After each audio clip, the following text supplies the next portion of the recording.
Assalamualaikum warahmatullahi wabarakatuh. Selamat pagi adik-adik sekalian. Perkenalkan, nama kakak Ali Musa. Kali ini kakak akan bercerita sebuah kisah, yaitu kisah si kancil dan buaya. Nah, bagaimana adik sekalian? Apakah ingin mendengarkan cerita dari kakak? Kalau ingin mendengarkannya, silahkan simak terus video kakak berikut ini. Suatu hari di suatu tempat yang sangat jauh di hutan terpencil, hiduplah sekumpulan binatang hutan. Perkumpulan binatang itu dipimpin oleh seekor buaya. Bukan tanpa sebab sang buaya ditunjuk jadi pemimpin, tak lain dikarenakan buaya sudah 10 tahun hidup di hutan itu. Sebagai penguasa alam setempat, sang buaya dihormati oleh para penghuni hutan. Kebijaksanaannya yang didapat selama 10 tahun dia hidup di hutan itu membuat semua penghuni hutan selalu bertanya dan meminta pendapat pada sang buaya jika mereka mengalami suatu masalah. Nah, tapi akhir-akhir ini sang buaya sakit-sakitan. Dia merasa hidupnya tak lama lagi. Dia pun bingung akan keberlanjutan hidup seluruh isi hutan itu. Karena teman-temannya yang dia kenal sejak kecil sudah mati semua. Dia bingung menempatkan orang sebagai penggantinya.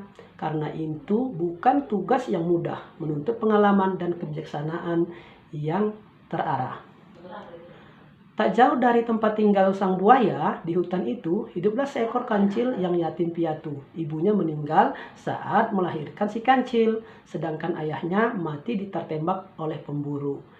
Sejak itu si kancil dijaga oleh ayah angkatnya, yaitu sang buaya. Melihat sang buaya sekarat, si kancil pun merasa sedih. Ya, mengapa tidak sedih? Karena dia melihat ayah angkatnya sangat sudah sekarat dan selalu memikirkan isi hutan tersebut. Dia pun ikut merasakan kesedihan itu yang dialami oleh sang ayahnya dan memikirkan kelanjutan daripada hutan itu.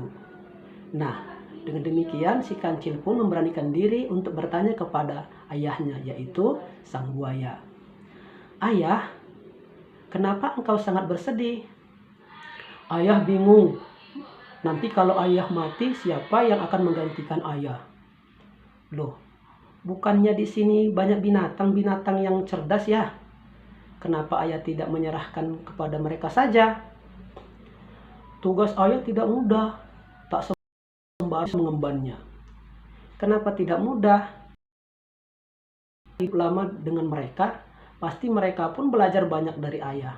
Percaya saja pada mereka." Ayah tetap tidak berani. Sekali lagi, hutan ini bukan tugas yang mudah.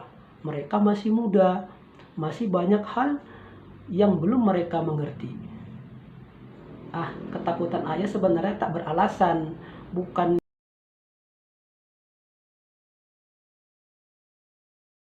dia tak perlu terbebani dengan tanggung jawab ini.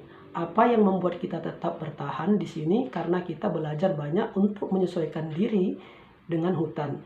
Sekali lagi, bukan ayah yang mengajari. Lihat aku. Sejak kecil aku sudah ditinggal oleh ayah dan ibu kandungku. Aku mencoba bangkit sendiri untuk menerima keadaan bahwa aku sendiri sebatang kara dan untuk hidup pun aku harus berusaha sendiri. Aku bisa bertahan bukan karena bantuan, bukan karena belas kasihanmu.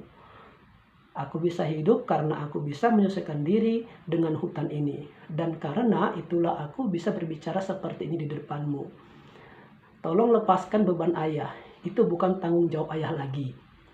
Sang buaya hanya bisa terdiam. Selama ini ia menganggap kancil sebagai bayi kecil apa-apa. Apa yang ia pikirkan selama ini ternyata salah. Belajar untuk bisa hidup bukan karena diberikan petunjuk dari arahan, tetapi belajar dari situasi yang mesti dihadapi setiap hari dan setiap waktu. Belajar menyesuaikan diri dengan hutan tempat mereka hidup. belajar dari setiap kejadian yang menimpa diri mereka sendiri. Sekali lagi, bukan karena diberi petunjuk dan arahan. Akhirnya sang ayah pun atau sang buaya pun setuju untuk menyerahkan posisinya sebagai pemimpin. Dan yang ditunjuk tak lain tak bukan adalah si kancil. Ya, si kancil. Sang buaya pun merasa senang. Nah, hutan pun menjadi aman dan damai. Sekian saja adik-adik sekalian. Terima kasih telah menyaksikan. Assalamualaikum warahmatullahi wabarakatuh.